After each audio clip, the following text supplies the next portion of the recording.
Europos socialinis fondas tai investicija į žmonės. Suteikia galimybę socialiai pažeidžiamiems asmenims kelti kvalifikaciją, integruotis į darbo rinką arba pakeisti darbą į reikalaujantį aukštesnės kvalifikacijos. Nieko nežinau, nesu girdėjęs ir niekur nevaikštau. Europos socialinis fondas. Taip, žinau, mūsų įmonė teikia paraišką jam. Esu, man atrodo, girdėjus. Tai kažkas viena iš ES struktūrinių paramų Lietuvai. Europos socialinis fondas, kiek man žinoma, gelbsti ir padeda silpniausiai visuomenės grandžiai tapti stipresnė ir pilnavertė visuomenės dalimi. Europos socialinis fondas yra toks fondas, kuris investuoja į žmonių užimtumą, išsilavinimą ir kvalifikaciją. Gal, nežinau tiksliai, nepamenu. Gal ir girdėjau, gal ne. O kas ten tokio yra? Tai yra struktūrinis fondas ES. Mano pažįstamas kaip tik teikia paraišką, prašė pinigų. Europos socialinio fondo agentūra yra gyvendinanti institucija, kuri administruoja Europos socialinio fondo projektus Lietuvoje. Sveiki! Pabandykime įsiaiškinti, kas yra Europos socialinis fondas. Pažvelkime į Europos socialinio fondo Lietuvoje remiamas veiklas. Pirma, įsivaizduokite, kad ši kol kas dar nesudėliota dėlionė yra Europos socialinio fondo parama Lietuvai. Siūlau nedelsiant pradėti dėlioti. Dalis fondo skiriama švietimo projektams. Tai parama mokymuisi visą gyvenimą. Tai parama tyrėjams. Vienas iš švietimo projektų – ikimokyklinio ir priešmokyklinio ugdymo plėtra, kurį įgyvendina mokytojų kompetencijos centras. Ką mes įdieksime vaikams mūsų vadinamuose darželiuose, kokias vertybės, tai tą jie įsineš toliau gyvenimą. Ir už tai labai tikrai džiugu, kad atsirado toks projektas skirtas ikimokykliniam priešmokykliniam ugdymui. Kitas projektas skirtas mokslininkams – lituanistika. Vykdytojas Lietuvos mokslo taryba.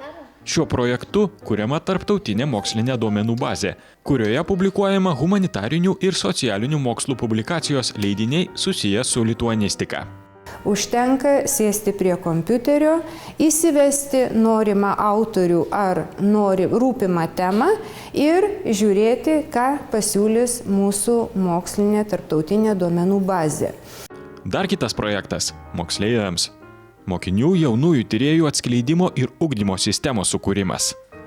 Lietuvoje yra tokia problema, kad potencialas jaunųjų mokslininkų nėra to didelio potencialo jaunųjų mokslininkų. Dėl to yra jo pagrindinis tikslas tai išugdyti jaunosius mokslininkus Lietuvos ateičiai. Švietimo projektai skirti tyrėjams, mokslininkams, studentams, dėstytojams ir mokytojams, mokslo ir studijų institucijų darbuotojams. Kita Europos socialinio fondo dalis skiriama pirmajam prioritetui – kokybiškas užimtumas ir socialinė aprėptis. Tai socialiniai projektai skirti socialinės atskirties mažinimui, kvalifikacijos kėlimui, užimtumo didinimui. Vienas iš šio prioriteto projektų – padedančių mažinti socialinę atskirtį, nuteistųjų ir grįžusiųjų iš įkalinimo įstaigų asmenų bei jų šeimos narių integracijos į darbo rinką modelio priemonių paslaugų sukūrimas ir įgyvendinimas. Projektą įgyvendina Vilniaus arkivyskupijos Caritas. Kažkuria prasme projektas nuo tokių bazinių poreikių iki tų integracijos poreikių. Jis visą tą skalę padengia, kur žmogus gali gauti gyvenimą, maitinimą ir taip toliau, ir plius paskui visi darbo rinkos dalykai. Vienas iš darbuotojų ugdymui skirtų projektų – Šiaurės Lietuvos keleivių vežėjų įmonių darbuotojų kvalifikacijos tobulinimas atsižvelgiant į ES direktyvas. Vykdytojas – uždaroji akcinė bendrovė Busturas. Šio projekto dalyviai mokinasi tam, kad atitiktų ES keliamus reikalavimus vairuotojams ir netgi galėtų dirbti bet kurioje ES valstybėje. Būdavo anksčiau ten, jeigu kur nors reikėdavo ten kažką pasiklausyti, kokių nors paskaitų, tai antipatija tokia. O dabar ir netgi su ūpo ir atvažiuoja ir mažeikiečiai, ir joniškiečiai. Šeimos ir darbo įsipareigojimų derinimui skirtas projektas. Dirbdami kurkime šeimos gerovę. Vykdytojas – Pagėgių savivaldybės socialinių paslaugų centras. Tai bus pagalba asmenims, kuriems sunku suderinti darbą ir šeimos įsipareigojimus, kurie savo šeimose turi senų, negalių asmenų, vaikų iki 7 metų. Socialiniuose projektuose dalyvauja žmonės patiriantys socialinę atskirtį, bedarbiai, įmonių ir įstaigų darbuotojai. O tokie projektai kaip kompiuterinio raštingumo ugdymas ar šeimos ir darbo įsipareigojimų derinimas skirti ir platesniam gyventojų ratui.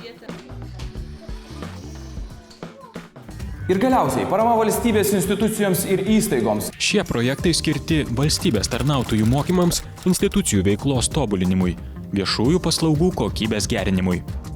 Tai projektai tokie kaip policijos valdymo ir organizacinės struktūros tobulinimas bei Lietuvos policijos veiklos ir valdymo kokybės gerinimas.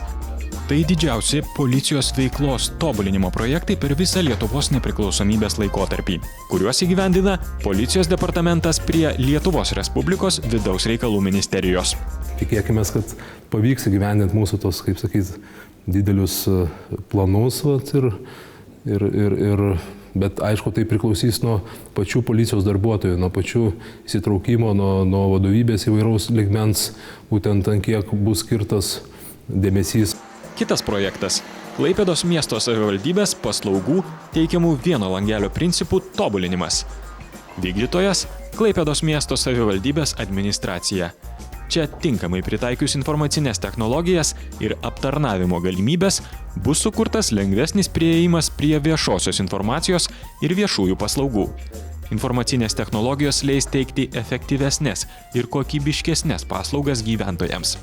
Įgyvendinus projektą, tiesiog tas prašymas būtų įvedamas į elektroninę dokumentų valdymo sistemą ir žmogus turėtų gauti prieimą prie tos sistemos ir matyti, kurioje vietoje jo tas prašymas yra.